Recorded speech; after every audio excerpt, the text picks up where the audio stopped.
te di leen servir ci iRadio di nuyu tey siyaare El Hadji Mouhamadou Kandji salaamualeykum wa rahmatulah. aleykum salaam Boubacar maa ngi lay nuyu bu baax yow itam nuyu Ibou Fall nuyu suñuy auditeurs suñuy téléspectateurs ak suñuy internautes fépp fu ñu ñuy teewloo si biir réew mi ak si bitim réew amaat nañu mbégte ànd ak ñoom ci xew-xewu jamono.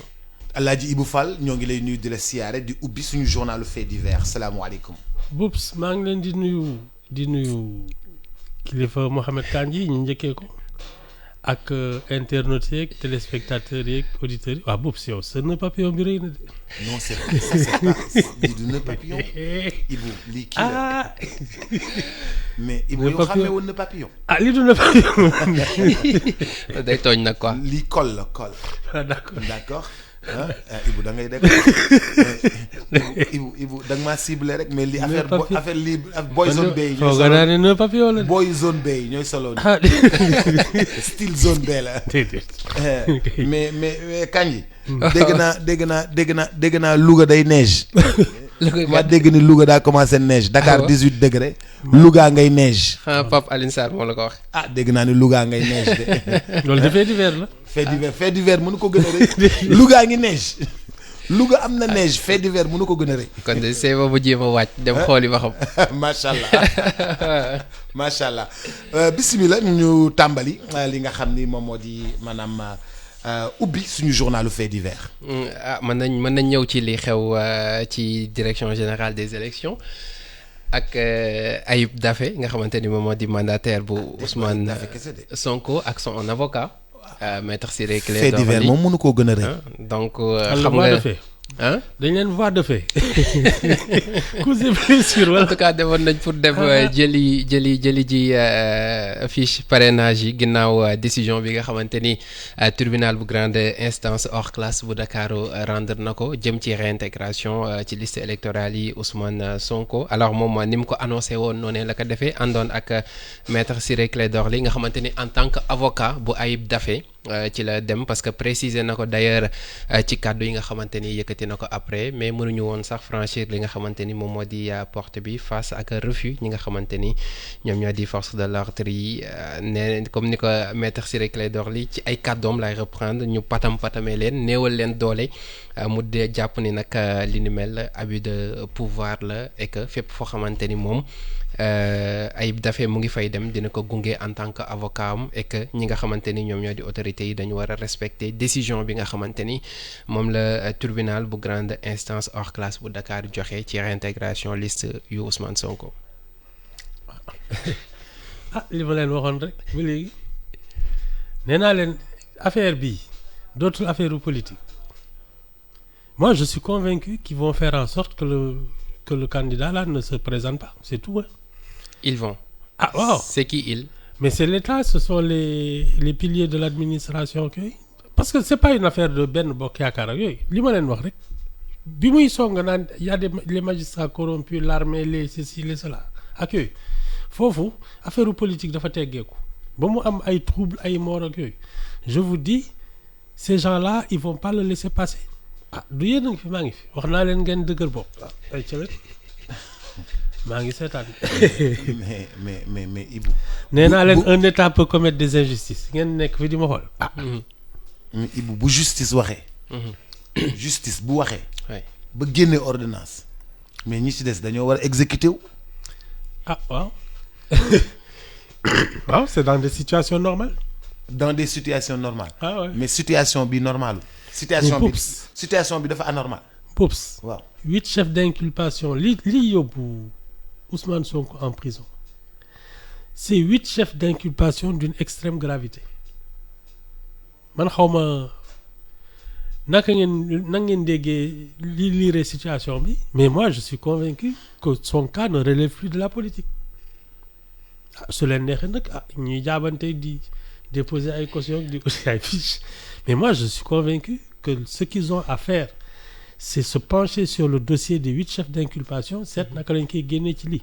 mais est-ce que jotul aussi ñu def la part des choses ci affaires yi nga xamante ni parce que xam mbir yi ay affaires la yu bëri xëy na am na lu leen lënkale mais également bokkuñu ci bu ñu waxante dëgg tey ci li jëm ci cas bii nii mooy génneem ci liste électorale yi ñu dem ci tribunal àtte njëkk Ziguinchor ñu joxe décision ñu joxe verdict bi ñoom ñu dem cour suprême kase ko ñu defaat ñu yóbbu ko tribunal hors classe mu dëggalaat li ni mel ci 8 chefs d'inculpation yooyu noonu boobu procédure bi mu ngi doxandi àtte guñu ko jugé guñu ko coupable donte charge yu diis la mais est-ce que jotul ñu def li nga xamante ni mooy la part des choses même si xam naa ne li nga may waxaat mooy c'est la raison d'État.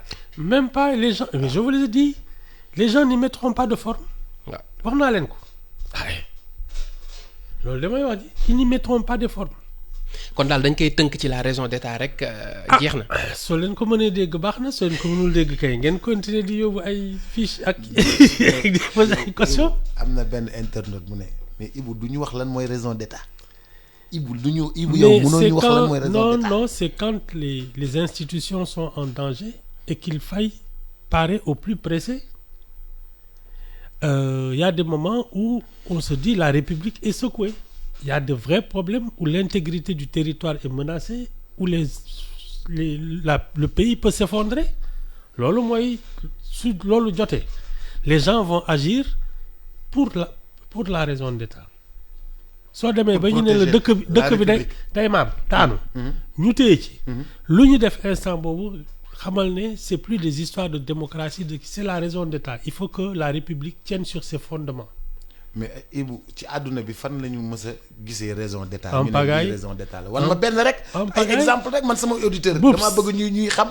non Boubs l'Amérique a assassiné son président ba léegi kenn mënul wax kan naka la demee wala tu n'as pas entendu parler de ça. ah Kennedy. waaw. Tu ne sauras jamais pourquoi on l'a assassiné. Non, je peux te dire il y a des voyous. Comment? exemple yu dul jeex. Je te dis non bàyyi leen yooyu. mais c'est vrai que ni boo ko tënkee ci biir raison d'État boobu noonu yaa ngi wax léegi Amérique situation yi yamuñu woon contexte yi yamuñu woon assassinat wu Kennedy assassinat wu Lincoln yooyu contexte yi. xaajul bay nekk benn. tey ñun fi ñu toll nii ñu bëri question bi ñuy posé wu mooy tey ci mbirum justice parce que bi ñu démarré c'est vrai que ni à un moment donné Ousmane Sonko déplacé woon na mbir mi ci théâtre politique ñu dem ba ci yàgg ñu indiwaat ko ci wàllu yoon comment état bi nga xamante ni moom moo doon xëccaat Ousmane Sonko ci yoon boobu noonu bañ a appliquer une décision de justice c'est ça la grande question et que affaire yi nekkuñu benn mooy comme ni ma ko waxee léegi. man xam nga l'affaire là qui le conduit en prison. Oui. Pour moi elle a vraiment commencé quand ils sont allés chercher Ousmane Sonko sur la route de Koungheul dañ ko fekk ci otoom wàcce ko dugal ko ci benn blindé indi ko Dakar dugal ko këram encercler koñ ba yëpp. 55 jours mënu fa génn. Même ses avocats ils ont mis 15 jours avant de le rencontrer.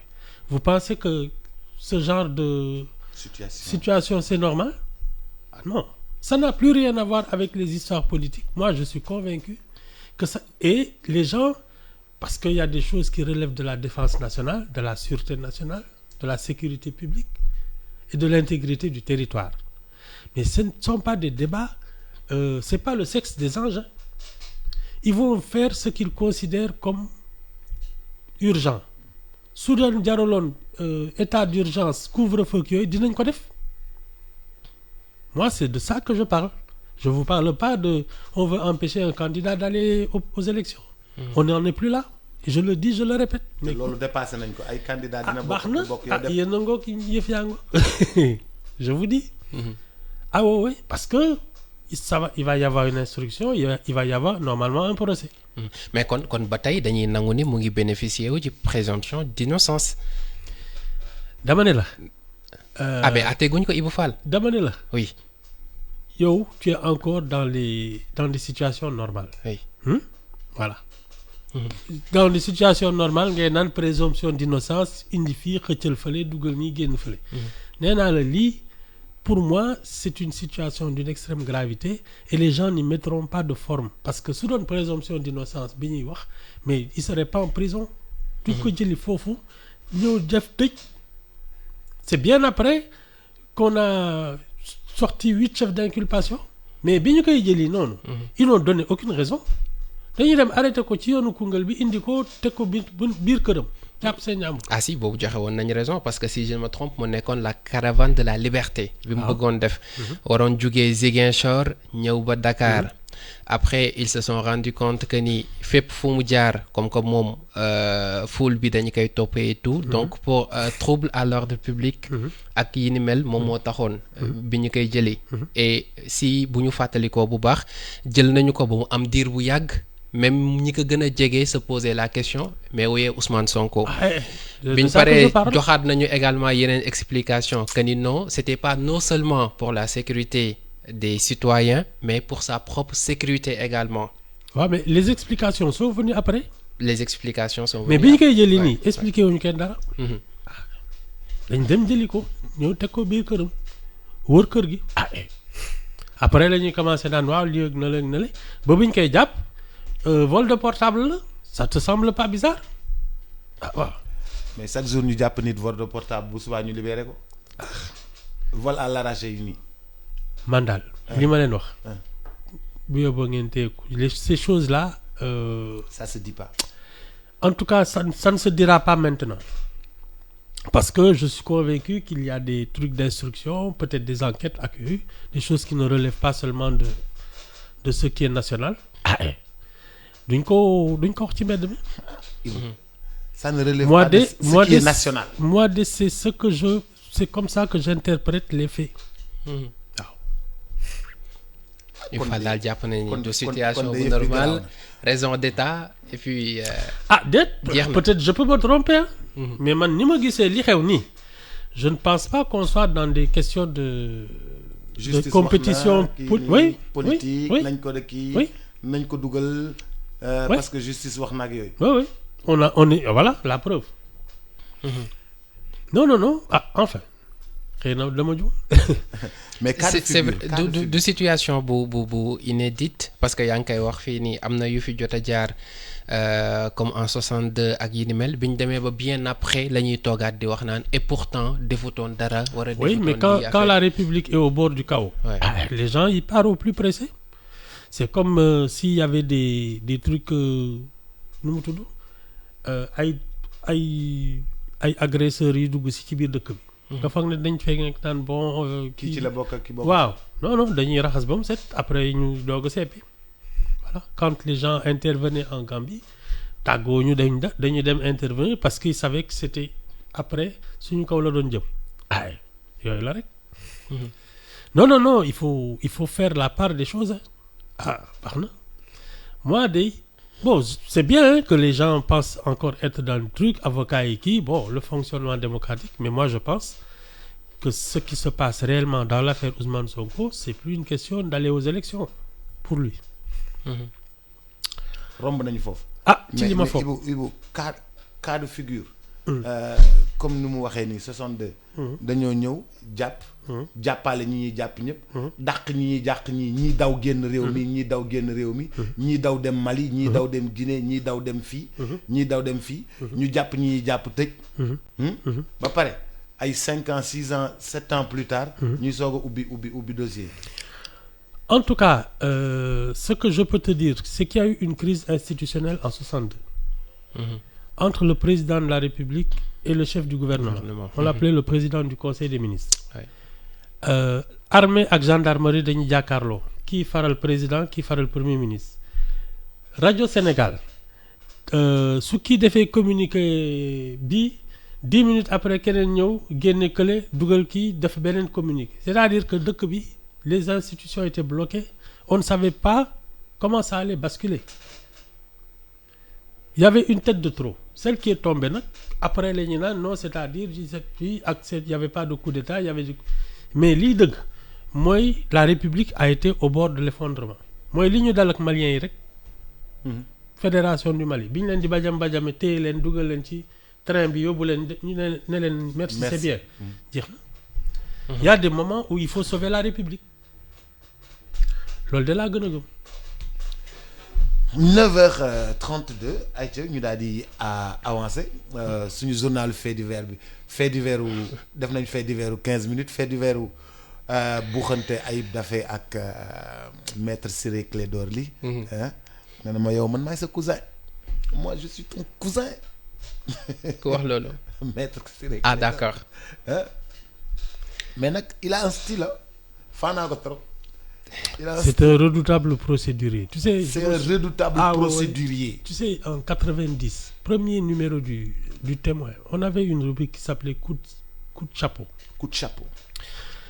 On l'avait attribué premier numéro du Témoin à Maître Ciré Clédor Ly parce que il avait poursuivi une affaire, une employée de maison là, qui avait été torturée, je crois, par des gendarmes. mu topp dossier bi pendant 3 ans et il les a fait jeter en prison. Du caaxaan.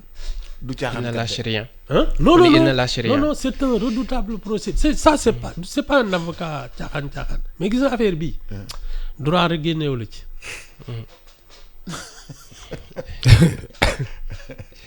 Non, su ko ci droit génnewoon kay il serait même pas en prison. C'est ça la vérité. ay ca leen rek. foofu la mbir bi yëpp nekk nag. waaw ma ni foofu la mbir bi yëpp nekk nag. alors ñu wax ci leneen loo xamante ne également fan yi nemmeeku nañ ko je pense émission bële passé waxoon nañ si muy drogue bi nga xamante ni ba léegi mu ngi gën di bari ci suñum réew parce que xam nga si lu yées ci diiru benn weer kese mën nañ ko waxee noonu jàpp nañu fi drogue bu bëree bëri 6 tonnes.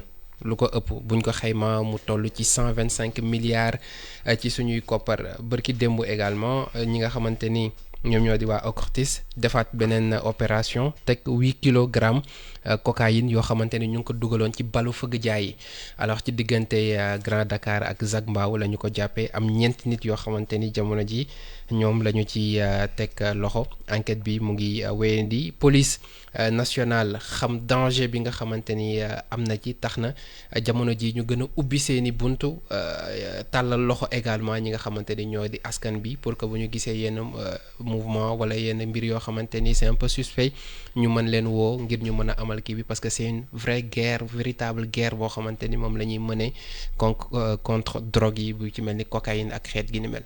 man dama xamul cocaïne bi du muy def ci réew wala day transiter wala ci wala consommation locale la dama xamul yëf yi du muy def ci réew mi man ce que je peux en conclure parce que xam nga je vous ai dit notre pays là il est dans une position géostratégique unique au monde on est à la pointe de l'Afrique ak yooyu donc c'est un peu un passage obligé ce qu'on doit peut-être en conclure ci li ma xam mooy affaire bi yàgg na fi jaar mais peut-être que nos dispositifs aujourd'hui de surveillance et de sécurité se sont améliorés. C'est-à-dire li mu doon jàll parce qu'on n'avait pas amélioré les dispositifs de surveillance ak yooyu gëm naa ne ça va être encore plus difficile de passer par le Sénégal. Parce que tant que tu avais pas certains trucs technologiques ak yooyu ils sont temps yële jënd nañu ay navires patrouille ak ay kenn xamul. léegi ñu ngi doxantoog ay drone nag y a toutes sortes de matériel de technologie et le renforcement de la coopération xam nga yooyu moom je pense que looloo tax xëy na li doon jàll bu njëkk les mailles du filet se sont resserrées ba nga xam ne même les petits poissons là jàllatul loolu laa gën a gëm. kon information yi ñuy jot nii muy tiital nit ñi peut-être que ça passait depuis longtemps. Mais comme fii c'est pas un gros marché. Nous ne sommes pas nombreux. Ensuite c'est pas un pays riche. Donc c'est pas nous forcément la cible. Mais ça peut être la plaque tournante. loolu mooy risque bi. Voilà. Interrogation bi foofu la nekk est-ce que nekkul plaque tournante li nga xamante ni moom moo di. La plaque tournante en général ça génère une économie. Il y a des gens qui vivent de ça ak eux.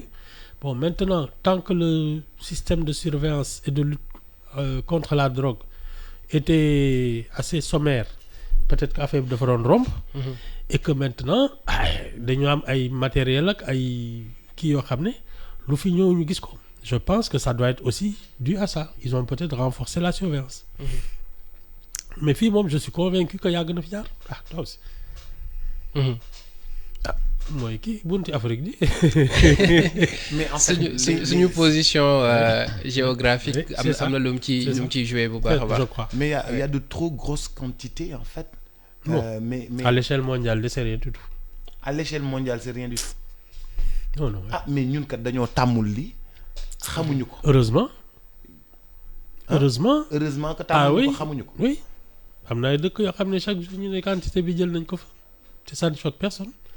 Ah heureusement que tàmmaguñ ko. Non non de toute façon c'est un commerce mondial. Léegi nag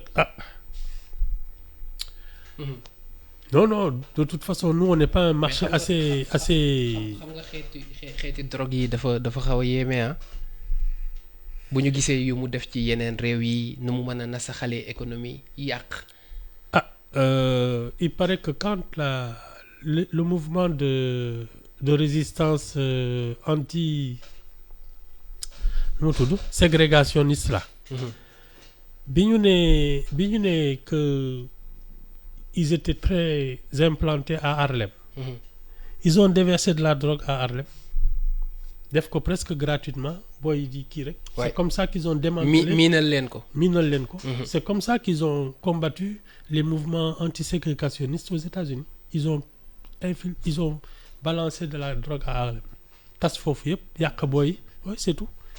booy di ko kii tàmm ko ak yooyu après les trafics les trucs ñu fàtte ay affaire mouvement de résistance noir yeeg yooyu di tux rek ak di sniffer.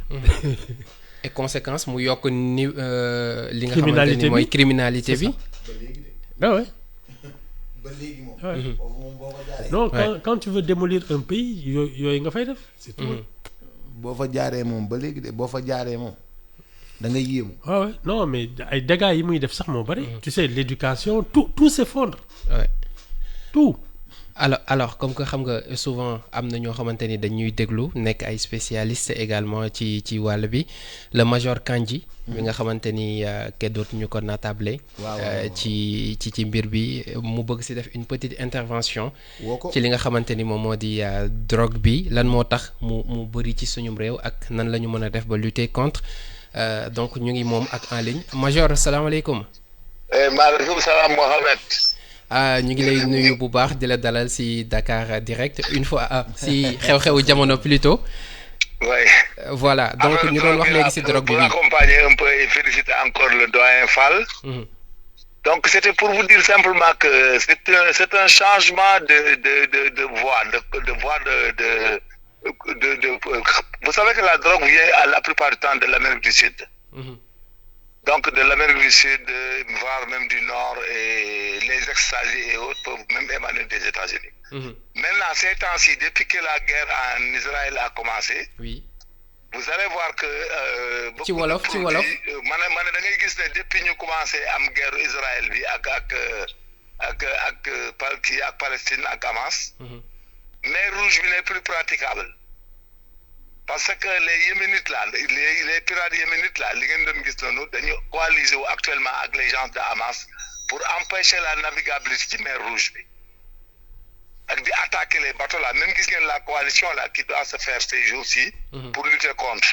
Donc les bateaux sont obligés de passer par Dakar, c'est-à-dire à continuer de longer l'Afrique. C'est-à-dire ils longent l'Afrique et jusqu'à contourner même en Afrique du Sud delluwaat ci kaw. pour mën a contourner les pirates yéménites. Moo tax nag tous les produits prohibés comme les produits normaux tout passe par là. Maintenant c'est évident avec l'Interpol, Europol, Schengen et tout ça, ceux qui sont des institutions qui surveillent les trafics dans le monde et ce qu'on appelle les livraisons surveillées. Parce qu'en matière de drogue, il y a ce qu'on appelle la livraison surveillée. Donc léegi moo tax ñoom bu ñu amee information yi pour faire la livraison surveillée, c'est-à-dire on surveille le produit sans le prendre. Maintenant, quand ils contournent, ils regardent les pays les plus efficaces, les plus crédibles, parce qu'en drogue aussi c'est dangereux. Parce que parfois, quand vous avez quelqu'un qui n'est pas crédible, il va prendre de l'argent et rebrousser chemin. Mais comme nous avons une belle armée et puis vraiment bien contrôlée, bien structurée, maintenant ils sont obligés de passer par nous. Donc maintenant on les surveille et on exploite le renseignement, quoi. Donc on les prend. C'est pour cela que vous avez vu la recrudescence ngeen gis drogue bi jàpp bi gën a bari fan yi. Très bien. da ngeen koy gis ak extase bi yëpp ñu ngi koy jàpp fan yi parce que même brigade extase bi am na lu ci dugg Dakar ba brigade Cheikh Oustou mon frère jàpp na extase bu bari barki démb. Donc moom ñuy gis moo tax ñun ne sommes pas visés. Très bien. Ñun dañuy romb mais comme nous avons des patrouilleurs, nous travaillons bien avec Interpol et tout ça. Donc ñun dañuy jàpp drogue mais drogue bi day transiter day du jaar biir Sénégal sax day romb suñ côte yi. Très la bien. zone frontale lay romb pour continuer wala Afrique du Sud pour yéegaat en Méditerranée. Looloo tax ngeen di gis ñu leen di jàpp fan yi mais c'est pas de trafic bu ñu visé et puis c'est pas une menace en ce qui concerne notre pays. Merci C'est beaucoup ça. Major. Merci beaucoup. mu ngi noonu mu nekkoon major Alioune Kandji di major de la gendarmerie à la retraite. mais yoonu bateau yi dañoo changé. Ah, c'est ça. et xam ne ni guerre bi moom moo waral li ni waaw mel. guerre bee waral lu ñu mel yoonu bateau yi changé daal di ñëw di accosté suñu koñ. oui ah ah mais bu même yàggee en jaar haute mer la ñuy def il paraît que c'est même pas parfois dans les eaux territoriales dañuy romb rek. mais comme dañ leen war a jàpp xam naa ci Sénégalais yi. parce que am na bu si mujj renseignement. ci communiqué bi ñu ngi gis ni c'est à plus de 500 et Ouais, quelques ouais. kilomètres ci suñu côte yi. Non, pour dire que nous avons, et c'est ça aussi un État, c'est des forces de défense, de sécurité qui inspirent confiance. Xam nga l'armée sénégalaise, elle fait le tour du monde. Ah, Nations Unies, on les sollicite souvent. Les magistrats, les policiers, les gendarmes sénégalais, ils sont partout dans le monde. Nga xam ne c'est pas dans tous les pays. Hein. Baax na daal. Toog leen fii nag di naan waaw non c'est-à-dire di kii ak yooyu. macha allah major Kandji ñu koy gërëm bu baax a baax di ko sant. di ci information yooyu. bismillah ñu continuer bu ci topp ci fait divers bu ñu paree ci drogue bi faux billet. faux billet. waaw faux billet également tey 3 milliards de francs gendarmerie bu Kër Massar ñoom ñoo def opération bi ni mel brigade de recherche bu compagnie gendarmerie Kër Massar alors les hommes bi tamit c'est major Abdou Aziz Kandji. Baax ma na bàyyi daal. Ibou Fall mu. ay waa këram lay ay mbokkam lay publicité 3 décembre la ñu amal opération bi ni mel donc ci mbir bi ginnaaw benn topp boo xamante ni ak saytu liggéey boo xamante ni ñu ngi ko doon def ci la ñu tegee loxo faux monnayeur yooyu la juróom benn lañ ci li nga xamante ni moom la ñu jàppandeegul kenn ki enseignant la ci li ñu jotagul ci ay xibaar am na ci également benn chauffeur ñoom nag li ñu yoroon ci xaalis boo xamante ni baaxul 2 milliards ak yu topp la lu jege 3 milliards donc mu ñëwaat yokku ci li nga xamante ni ñu ngi koy gën a nemmeeku fii ci Sénégal faux monnayage bi ñu ci bëri ci la ñuy yëngatu jamono ji mel na ni moo gën a yomb. ah daal gaa ngi lijjanti daal seen chacun à sa façon ni ñuy dóore dàq ni ñuy dóor dàqeeg dépense bi nii oui. ah ku nekk ak sa façon. doo dàq ak dépense. mais doo dàq ak dépense yore 3 milliards moom bari na. dépense 3 milliards moom bari na. en tout cas daal doo dàqee dépense bi daal mu ngi ñuy commencé bëgg a jaaxal. mais man xamul doo dépense bi ñëpp ko yëg lan moo tax. ñëpp ko yëg. Chacun ak ses, tu sais, on revient toujours aux fondamentaux. Hein. La citoyenneté, l'éducation, yooyu la rek. C'est-à-dire que am na foo xam ne soo fa jaaree. lii doo ko xalaat sax def ay faux billets yooyu da ngay xëy di gontu di kii. ñu koy gis daw. waaw suñ la ci bëggee dugal sax nga waaf. nga waaf waaw donc doo ci dugg. waaw c'est bon de toute manière hein, le monde est ainsi fait. Hein. ndeysaan ngay gis ku la yéene ñëw ne la am naa dil bu mool. dil bi 5 milliards la yow da ngay jël 2 ma jël 3 mais nag faux billet la mais nag billet yi voilà quoi nga nekk saa yi bul ma woowati waay saa yi bu ma woowati gannaaw si tey bu ma woowati. saa yi daf fee bari de lii. ah non je te dis. boo amee fit nag moom. da ngay bokk. lii moom dafa bari boo amee fit moom da ngay bokk. boo amee fit da ngay bokk léegi nga yëg def benn R+10 toog loué ko nag toog ci kaw. mais tu toog sais, ci rooftop bi. tu sais Boubs le vrai problème c'est que les gens ñii sooy dugg ci yu mel noonu c'est qu'à un moment je pense que tu perds un peu le sens des valeurs parce que tam yenn ay immeuble di dawal ay kii est-ce que ça te rend plus heureux question. ah di changer ay auto tous les mois di tabax ay kii yooyu fekk yow soo tëddee doo nelaw mën nañ la jàpp chaque instant. waaw te sañoo wax sa waa kër lan ngay liggéey mais alors est-ce que c'est vraiment ça en vaut la peine c'est que bon xam nga dans l'euphorie ak yooyu bëgg nga kii mais à un moment tu es coincé tu deviens prisonnier même quand tu es en liberté mais tu es prisonnier de tellement de choses que dundatuloo à chaque fois booy dox yaa ngi xool kuy mais nekk sa attends ginnaaw. oui à Est-ce chaque que- instant tu te dis on va venir m'arrêter parce que la machine peut être grippée à chaque instant et li ci bizarre c'est que tous les jours ñu ne jàpp nañ leen et y en a d'autres qui se réveillent en disant man kenn naru ba jàpp Ça Alors? n'arrive qu'aux autres. waaw ça na dugg ci ñu jàpp la après ngay Mais fu ça ne c'est ngay la wër. nature humaine. oui malheureusement waaw mais ñoom xam nga loolu ay xaalis la nii xaalis yooyu ñoom fan lañ koy jëlee xam nga c'est de l'argent déjà. d'accord peut-être c'est des faux billets mais ñoom machine xaalis bi fu ñu ko jëlee xaw ma ci dara mais Ibou nañ ñu abal machine xaalis bi. laaj ma ci dara. non Ibou non c'est grave ñoom xam nga dañoo jàpp ay milliards faux billets ah daf mu nekk ci ay saak. nekk ci oto nekk ci kër. machine mais ñoom d'impression la rek fu ñu ko jëlee non Ibou am naa photocopieuse te mënu ma koo defar. non ce sont des machines peut-être d'imprimerie plus truc ak yooyu mais de toute manière ce ne sont pas les machines authentiques waaw mais ñan ñoo ko defar ba jox leen ko ñoom. lu ma ci xam te bii ay billets noirs en devise de dollar la. dollar la boole. dollar. non chacun se fait des illusions xam nga foog ne mën nga dugg ci ay trafic mën nga dugg ci ay combines yoo xam ne yow doo nga ci àddina yaa ciy rëcc bon libre à toi y a pas de crime parfait moom kay mu yéex ak mu gaaw mais ça ne marche pas parce que si ça marchait on le saurait mais ça ne marche pas non les gens qui tous les jours tu vois dans des faits divers des arrestations pour ce genre de choses ay cambriolage ay faux billets ak yooyu ça n'empêche nit ñi naan ça marche man nag loolu jaaxal na Peut-être ça marche pour certains. dama ne la Oui. waaye Aïcha je suis convaincu que il faut revenir aux fondamentaux de quoi tu as besoin pour être heureux parce que loolu mooy wax ji ñu redéfinir notion wu. mais réinitialiser Ah. notre citoyenneté parce que c'est à partir de là que les gens décident de travailler honnêtement ou de se débrouiller quoi parce que foofu ngay toll ou bien tu te dis man daal nu ma amee xaalis baax na ou bien tu te dis man naka laay amee njëriñ sama réew amal sama bopp njëriñ waaw quand tu fais ce choix après toutes les portes sont ouvertes ça veut dire que même quand tu te dis man naka laay arriver au pouvoir et que tu entres en politique c'est pas la même chose que celui qui dit moi j'entre en politique pour servir mon pays Donc faute bi avant tout ñun la. mais bien sûr C'est la société.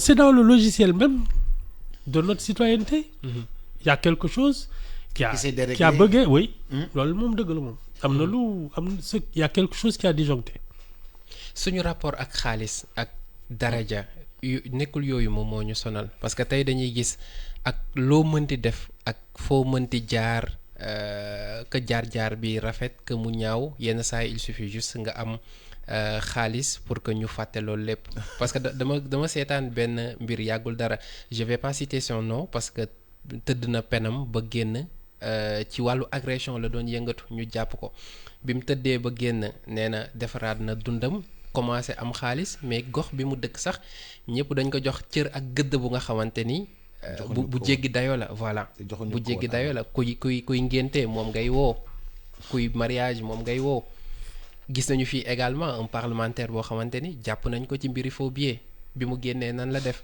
ak yeneen est-ce que nekkul suñu rapport ak xaalis bi mu génnee neen dafay kii gën a sangu est-ce que nekkul loolu mooy suñu problème dëgg-dëgg non mais société bi ku am xaalis rek la gëm mais c'est ça qui est l'erreur tu sais elle est devenue matérialiste non mais xam nga c'est ça qui est l'erreur parce que au fond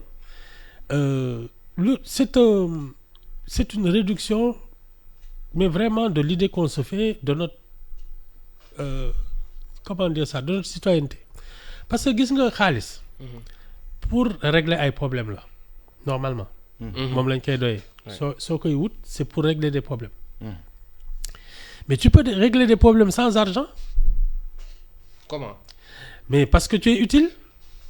C'est-à-dire? Ni ngay liggéeyee ni ngay tu sais comment fonctionne la société. Tu sais de quoi elle a besoin. Tu te rends utile. C'est pas forcément de l'argent. C'est un savoir-faire, c'est un comportement, c'est tout. Il y a plein de choses qui font que tu es respectable. am na ci ñoo xam ne xam-xam la ñu moo tax ñu jox leen gëdd. am na ci ñoo xam ne seen njariñ ci biir nit ñi ku soxla ñu taxaw la moo tax ñu leen di daw. C'est-à-dire que il faut aussi savoir ce qu'est le respect parce que su dee yow tu confonds le respect et la notoriété. C'est pas la même chose. lan mooy différence bi? Le respect, c'est quand même cette manière de bénéficier de la considération et d'abord de se faire respecter.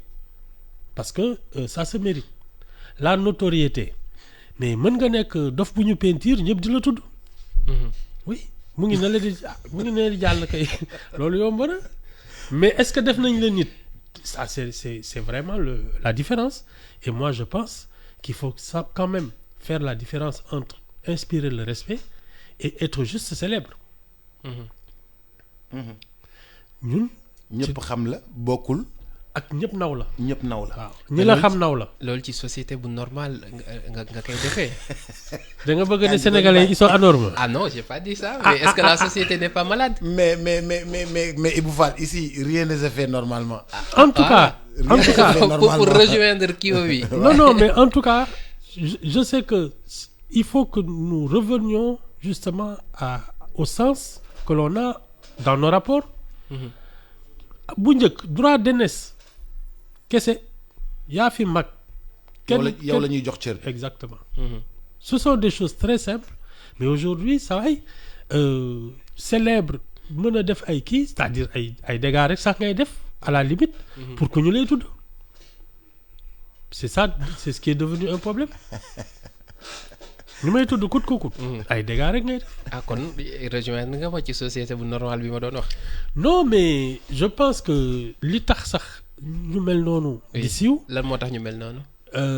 c'est qu'ils veulent se faire remarquer coûte que coûte.